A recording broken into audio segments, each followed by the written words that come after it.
मुन्ना मिसिर कौन है एक मैडम निठल्ला नकारा, कोई काम का नहीं है। बस रामलाल, बस रामलाल, बस।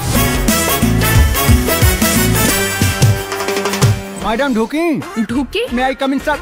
मैडम, तोहरा वजह से पूरे देश के अर्थव्यवस्था गिर गई। मुन्ना मिसिर के कंधा पर भारत का अर्थव्यवस्था, और हमको पता ही नहीं था।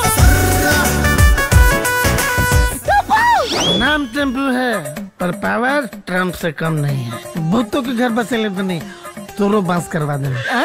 वो तो ठीक बा, लेकिन सदिया खातिर लड़की कहाँ मिली? शादी और इस गंवार से? मैं तो इनको अपना नौकर भी ना बनाऊं। बॉयफ्रेंड बनाना टाइम वेस्ट है, सीधे मर्द बना लो बेस्ट है। तोरा में इतना बुराई रहे, हमरो पता ना रहे आज तक। तोरा खातिर एगो रास्ता बा हमरा पास। ओ का? जानदून में चल जा। ओइसे कैसे जाइल जाला? मर के कैसे? मर के? मरना हमको है, पर चट मंगनी पट ब्याह वाला स्टाइल में। साला तकलीफ वाला मौत मुन्ना मिसिर को नहीं चाहिए। रोने सिर्फ मेरी है। किसका कत्ल करने का है? फोटो निकालो। फोटो नहीं है, हमारा मर्डर करना है।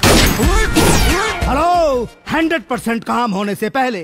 ओ का है? साला मरने के बाद तुम्हारा भूत आके पैसा देगा क्या?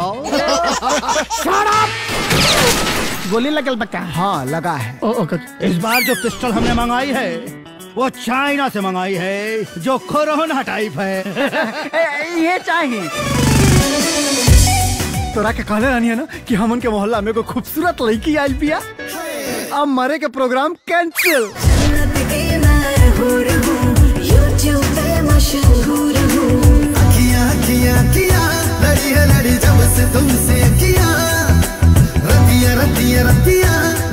मुन्ना मिसिर से मुन्ना माइकल। यस।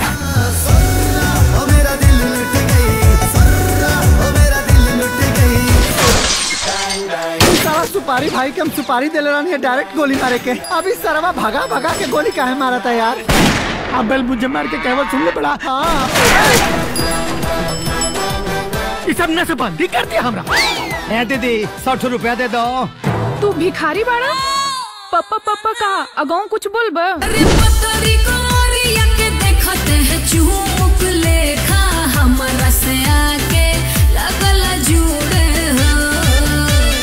बाजी करा धनिया सजनिया तो मनवा फर फर उड़े।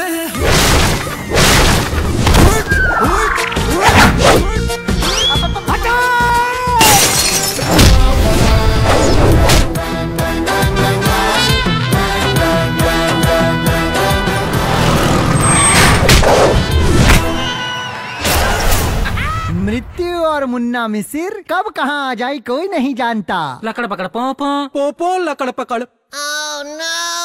समझ में है कुछ? ना, मुझको भी समझ में नहीं आया।